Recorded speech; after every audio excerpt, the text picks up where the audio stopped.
أعوذ بالله من الشيطان الرجيم. بسم الله الرحمن الرحيم. الرحمن علم القرآن خلق الإنسان علمه البيان. الشمس والقمر بحسبان والنجم والشجر يسجدان والسماء رفعها ووضع الميزان ألا تطغوا في الميزان وأقيموا الوزن بالقسط ولا تخسروا الميزان والأرض وضعها للأنام فيها فاكهة والنخل ذات الأكمام والحب ذو العصف والريحان فبأي آلاء ربكما تكذبان خلق الإنسان من صلصال كالفخار وخلق الجان من مارج من نار فبأي آلاء ربكما تكذبان رب المشرقين ورب المغربين فبأي آلاء ربكما تكذبان مرج البحرين يلتقيان بينهما برزخ لا يبغيان فبأي آلاء ربكما تكذبان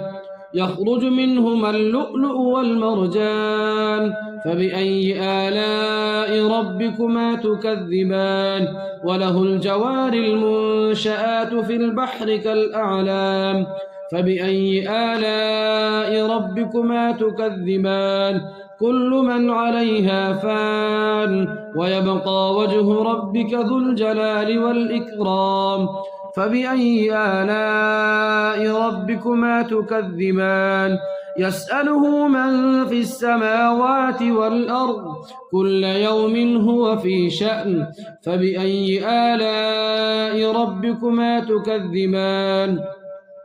سنفرغ لكم أيها الثقلان فبأي آلاء ربكما تكذبان يا معشر الجن والإنس إن استطعتم أن تنفذوا من أقطار السماوات والأرض فانفذوا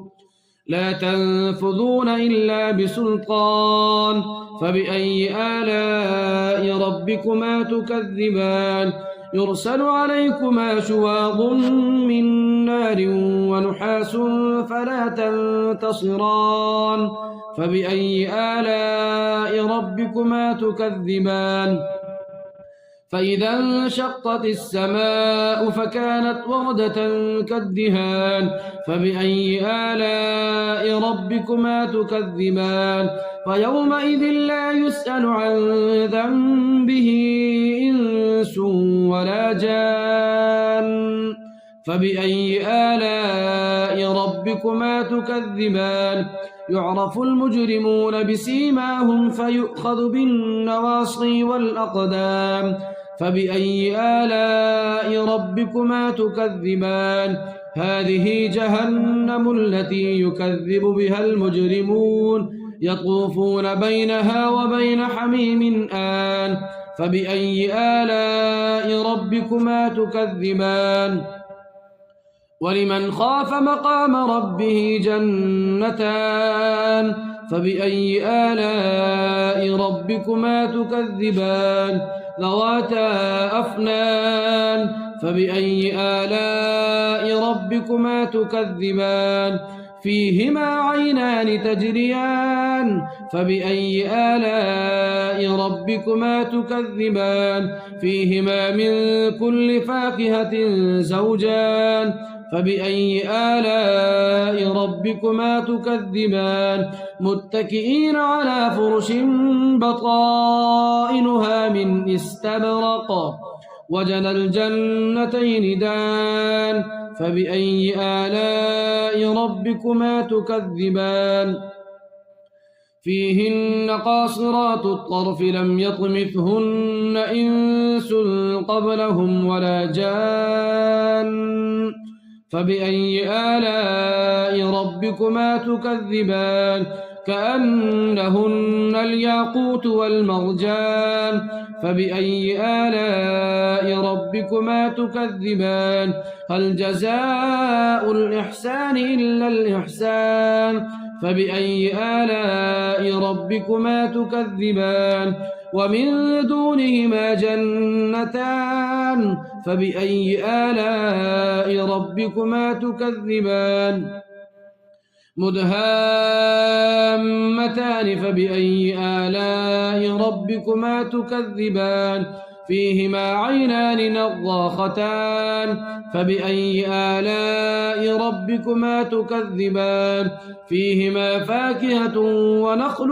ورمان فبأي آلاء ربكما تكذبان